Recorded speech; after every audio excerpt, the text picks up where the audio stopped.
magandang hapon po sa inyong lahat. Ako po si Sas Rolando Sason. Thank you. Nung pagpunta ko po dito, may mga sumalubog po sa akin, yung mga naka-hindi mo pera yan shirt. Kung hindi niyo po alam, yung hindi mo pera campaign po, nag-start po yan last year. Kasi nga po, last year ko din nalaman na ang Kongreso pala, both Senado at House of Representatives, taon-taon, meron silang tinatawag na budget na MOOE. Kaya yung shirt na yan, ang spelling ng mo is MOOE. Ang ibig sabihin po niyan ay maintenance, operating, and other expenses. At yan po ay hindi kailangan ng resibo. Hindi yan kailangan ng resibo. Ayan, nandito si Attorney Glenn Chong at Attorney Harry Roque, pareho yung naging congressman. Alam nila yan. So, taon-taon, ang bawat isang senador, meron po silang at least, pinakamababa na, 50 million pesos. At least 1 year. Ang bawat congressman po, at least bawat isang taon, meron silang at least 20 million pesos. Yeah, sigaw yun po. Hindi mo pera yan! Hindi mo pera yan! Hindi mo pera yan! Hindi mo pera yan! So imagine nyo po, ilan ang senador? 24. 24 times 50 million. Ilan yan? 50 million times 24. 1.2 billion every year. Sa Senado pa lang ay walang resibo. Papayag ba kayo dyan? Ako nga marami sa akin mga taga OFW sa Hong Kong na nagko-comment sa vlog ko. Tinatanong ko sila, kayong mga OFW sa Hong Kong, kung pwede ba sa amo ninyo na walang resibo? Correct! Inaabay may resibo. Makalila. Saan kayo nakakita na 1.2 billion every year walang resibo? Anong ginagawa nila? Kailangan lang nila ng liquidation by certification. Pipirma lang ang isang senador, isang congressman na itong pera na ito ay ginamit namin sa ganito. Pero hindi nila kailangan ng resibo. At matagal na nila itong ginagawa, kaya hindi totoo na nawala ang pork barrel. Hindi siya totoong nawala. Nalipat lang, nagkaroon na ng bagong pangalan. So ninanakaw to every year, no? Kaya walang gustong pumalag sa Kongreso at Senado dahil lahat sila nakikinabang. Lahat sila nakikinabang. Kaya dapat ay patuloy tayong mananawagan ng hindi mo pera yan! Hindi mo pera yan! Hindi mo pera yan! Hindi mo pera yan! Hindi po. Salamat namin. Hindi po to makatarungan kasi alam natin, halimbawa yung mga domestic helper, may mga nagpupupog, hindi na makapag-resibo ng tuhok kulang. Hindi ba? Dito may mga domestic helper napapatay pa minsan dahil walang na-resibo. Pero itong mga congressman at mga senador, hindi nila kailangang magkaroon ng resibo at patuloy pa itong paulit-ulit dahil walang umaalma. Okay? At ngayong taon, magkano Joey yung advertising? Ano nila? 500 million. Ngayong taon, Media ang budget advertising. ng House of Representatives, ng Tambaluslos House, ang budget nila sa advertising at media kuning-kuning ay 500 million. Wala yang resibo.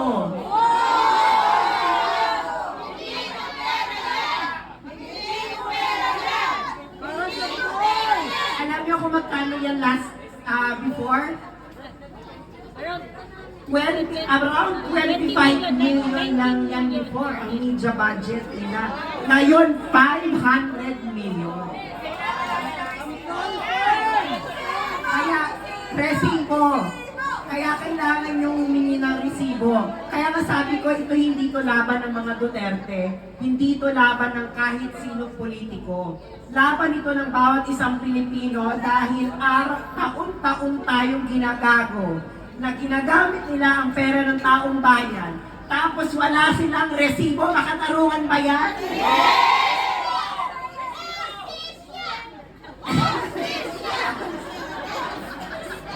Ito lang ano ang average lifespan sa Pilipinas? 75 years old. So kung maswerte tayo, aabot tayo ng 75 years old bawat isa sa atin, no? Eh, ilang taon na kayo ngayon? Sabihin natin, 40 na or 50. So sabihin natin 40. In 35 years, matetegi na tayo. Magkano tayo? Magprangkahan lang tayo, real talk. Pero, etong mga senador at congressman, hindi matitigil yan. Hanggang hindi natin pinapahiwatig sa kanila na tapusin na yung ganyang polisiya. Dahil ang Pilipinas lang ang may ganyang polisiya, ang Kongreso na walang resibo ang kanilang budget.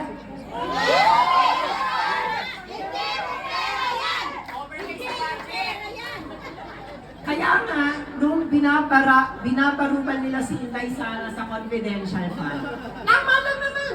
Sabihin mo kay Inday, o Inday, paano mo ginastos yung confidential fund? Dahil, ano ba masama, di ba? Kung kailangan mag-accounting ni Inday, nag-accounting si Inday. Naibigay sa COA. Wala namang findings ang COA na ninakaw ni Inday. Wala po. Ang sabi lang nila, dahil daw 11 days ginastos.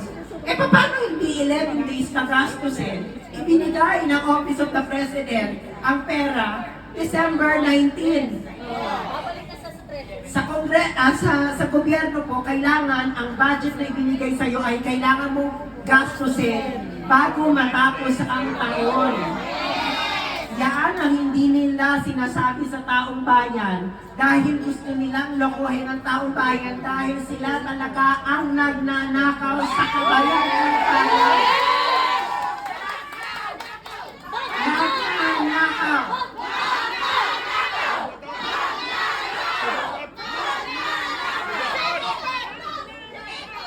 At ang dalawa pong media ang lakas loob na questionin ang budget nung simulan po natin i-expose ang hindi mo pera yan. SMNI.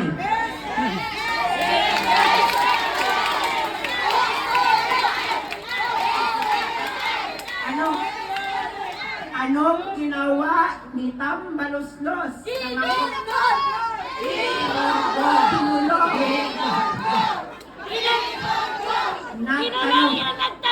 Nagtanong lang kung totoo ang kanilang travel expenses ay umabot ng 1.8 billion.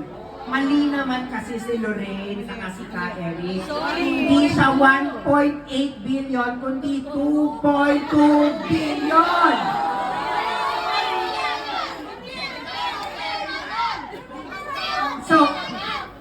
So, pinulong sila. Ikalawang media na malakas ang loob, si Ed Lingao. Nung in-interview niya ako, sabi niya, maraming salamat at bring up mo ulit yan. Pero ngayon, asa na si Ed Lingao? Nanahimik na, nakapalan ka na rin ng pera. Sabi niya sa akin noon ay maraming salamat at binring up mo uli yan dahil matagal ng problema yan. At tinanong pa niya kung ano sa tingin mo magiging solusyon. Sabi ko sa kanya, hindi ba dapat kayo ang mag-usig nito dahil kayo ang mainstream media? Hindi ba? Pero ngayon, tahimik kayo dahil nakikinabang ba kayo sa 500 million media fund ng House of Representatives? Hindi ba? Napusalan. Kasi napakasimple lang naman ang hinihingi ng taong bayan. Ang gasto, pag ginastos mo ang hindi mo pera, kailangan mo may resibo. Di ba? Anong Pilipinas ang ipapamana natin sa mga Pilipinas na meron tayong kongreso na taon-taon may bilyon-bilyon na ginagastos na walang resibo? Isa itong malaking katarantaduhan dahil tayo lang sa buong mundo ang may kongreso na ganito. Tayo lang. Alam niyo po ba sa US Congress, every quarter, meron silang pinapublish. Meron silang pinapublish na accounting up to the last centavo. Kahit 50 cents, makikita mo kung saan ginastos. US Congress yun. US Congress. Tapos mayroon ibang bansa na pag may ginastos ka over a particular amount, hindi ka na pwedeng mag-reimburse. Pero ito, one to sawa sila. One to sawa ito. No? Only in the Philippines. Only in the Philippines. Kaya nga, kahit mawala itong si Marcos, halimbawa masipa, or alam mo, Sisipain talaga. Sisipain. Sipain! Sipain! Sipain! Sipain! diba? Kaya, kailangan ipagpatuloy itong laban na to, kahit Duterte pa nakaupo. Dahil hindi ito laban ni Duterte, laban ito ng bawat isang Pilipino. At ito ang nagustuhan ko kay Digong. Sinabi niya sa akin sa programa ng SMNI, nagpapasalamat siya. Sabi niya sa akin, Sas, murahin mo ko kahit mga anak ko kung nagkamali kami. Dahil tama lang naman. Si Digong lang ang politiko nagsabi sa akin ng ganyan. Na murahin siya at murahin ang mga anak niya kung nagkakamali sila. Dahil totoo naman, nakita niyo pa kami nung panahon ni Digong. Hindi ba? Yung mga cabinet secretaries ay inuunan namin, oy, ayusin niyo yung trabaho niyo dyan. Ayusin niyo yung ganyan. Hindi ba? Walang exempt. Ngayon, nasa na yung DH ng mga DH?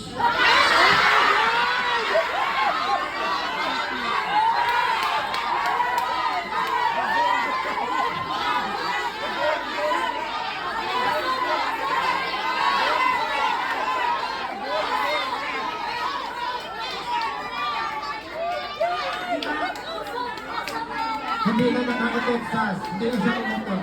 Diba? Hindi siya umutot ng cinnamon bread para sa pinagka. Diba nakita niyo siya noon na, nakita niyo mga vlogger noon na mga cabinet secretaries. Nung panahon na yun, pag may mga, syempre yung mga OFWs, mga Pilipino, no? Lalapit sila sa mga vloggers dahil na feeling nila ay magbibigay sila ng yung, ano ba, ma-publish ba yung concern, di ba? Totoo yan. Yung mga lumalapit sa akin noon, ng mga OFWs or whatever, para i-refer sa tamang mga tao. Kasi may ganun silent fact ang Duterte administration. Lalo na sa PCO. Kung ano ang kailangan ng mga Pilipino, kung may pinadala sa inyo, i-refer ka agad. Kaya may mga na-action nun. Ngayon, anong ginagawa nila?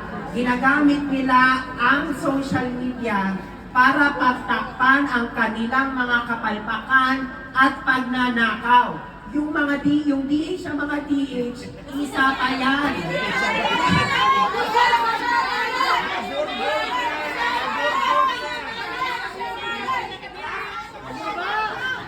Hindi ba? Kaya nga ito si Pangulong Duterte, nung pumasok siya ng politika, isang sinanyang sinabi, trabahador lang siya ng gobyerno. Nung natapos ang kanyang termino, yun din ang sinabi niya, trabahante lang siya ng gobyerno. Itong nakaupo ngayon sa Malacanang, nararamdaman niyo ba na trabahante siya ng gobyerno?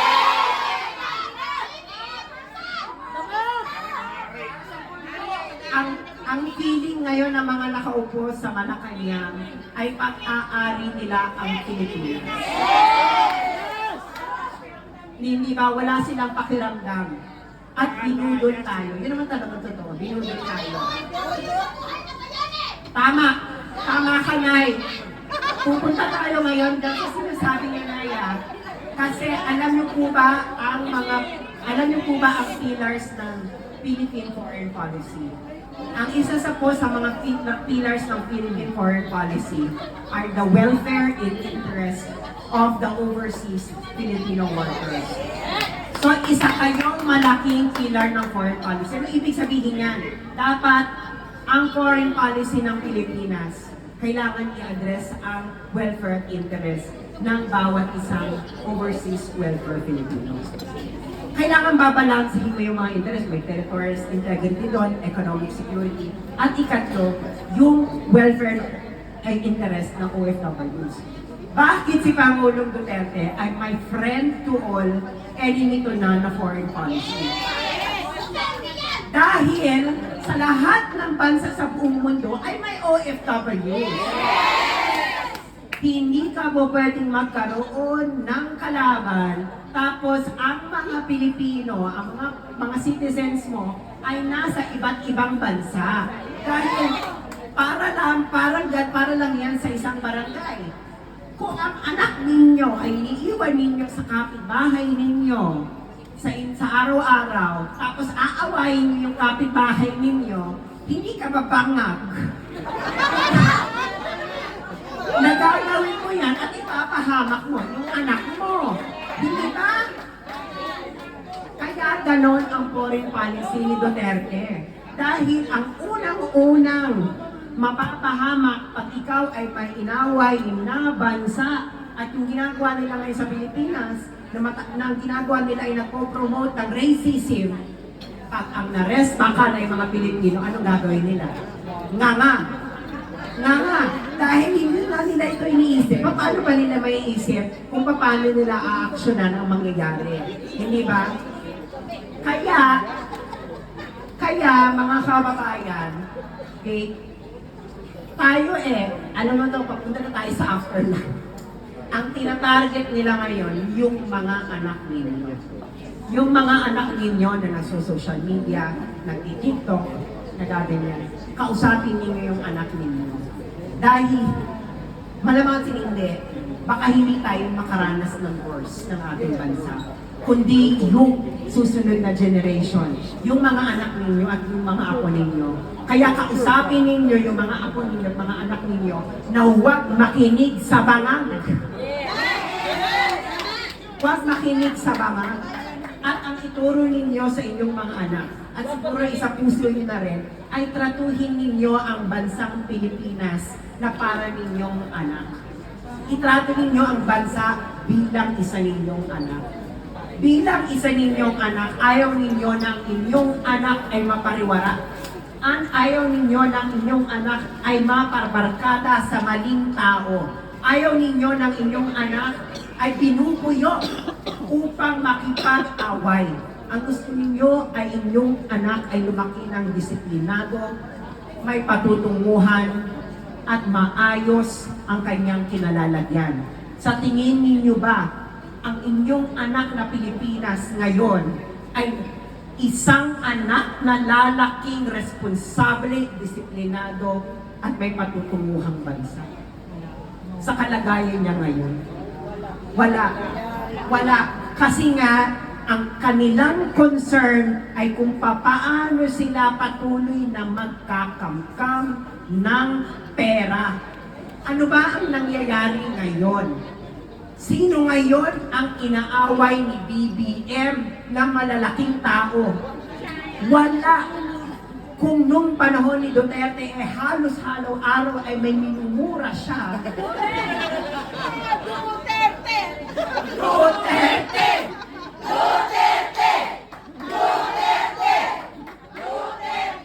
Kung noon halos araw-araw ay may minumura siya, oligarko, magnanakaw sa gobyerno, kabinete niya, simbahan, at kung ano-ano pa. Ngayon naman, sobrang tahimik ng presidenteng ito na parang walang nanluloko sa mga Pilipino. Pero, bakit kasi siya magmumura? Ang mga manluloko sa Pilipino ngayon, mga kabarkada niya at kapamilya niya. Hindi ba? Nanalig tayo ng continuity Kaya natin sinuportahan si Bongbong. Yan ang totoo. Hindi ba? Kaya natin siya sinuportahan.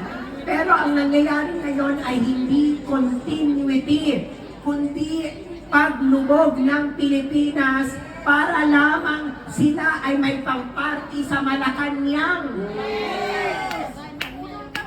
Tama yan, napudol tayo. Masakit mabudol, no? Masakit ang mabudol. Kaya nga, hindi na tayo dapat magpapabudol muli, no? Kailangan, makita natin ang totoong sinseridad at makita natin na may ginawa talaga sila sa bayan.